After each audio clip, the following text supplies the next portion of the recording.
The number one role of these divine beings, seraphims, is to communicate the love of God.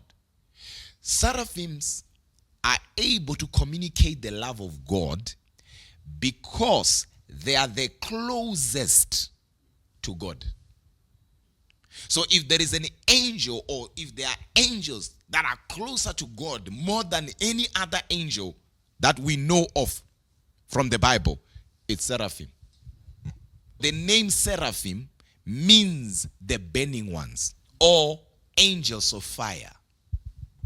That's what seraphim means, the burning ones, or angels of fire.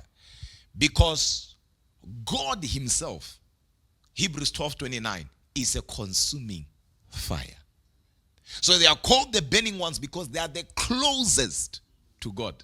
And God is a consuming fire. So the seraphim are set on fire by the love of God. Hence they are called the burning ones. Seraphims are depicted in the Bible, according to the book of Isaiah chapter 6, as having 6 wings. So these angels that are closer to the throne of God, according to the Bible, they have 6 wings. Not 2, not 4, not 1. 6 wings. And according to the Bible, with 2, they cover their face. With 2, they cover their feet. With 2, they fly.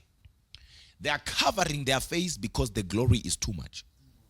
They are covering the feet because feet symbolic to unholiness. And why is the Bible saying in the book of Isaiah they are always flying? It's because when the glory of God hits them, it's too much. So they fly to remain in one place. Otherwise they'll be blown away. That's why you can't be a man or a woman who spends time with God and fail to love. There is transference of grace when you spend time with God.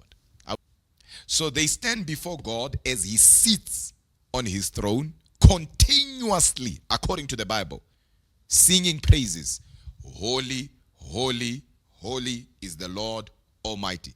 The whole earth is full of his glory. That's what the Bible is saying in the book of Isaiah chapter 6. That is now the role of these, or the functionalities or operations of these celestial beings, seraphim. Number 2, cherubim. Cherubim communicate the truth of God. Seraphim, they communicate the love of God. So cherubim excel in their knowledge of God. Hence, they are communicators of God's truth. They are known to have 4 wings, according to the book of Ezekiel, with 4 faces. That is how Ezekiel describes the cherubim. Remember, seraphim has 6 wings, but cherubim has what? 4 wings, according to the Bible. And they have 4 faces. Face of a human, face of a lion, face of an eagle, and face of an ox. So every time you turn, you will face, it doesn't matter which angle, you will see a face. So when you stand like this, you will see a human. When you stand like this, you will see an eagle. When you stand like this, you will see a lion. When you stand like this, you will see an ox. They are also depicted on the Ark of the Covenant as its guardian. These are angels that guard the presence of God. When you read the Bible in the book of Genesis, you realize that cherubim guard the way to the tree of life in the Garden of Eden. Remember when man was driven out of the Garden of Eden, the Bible says, and God placed a cherub.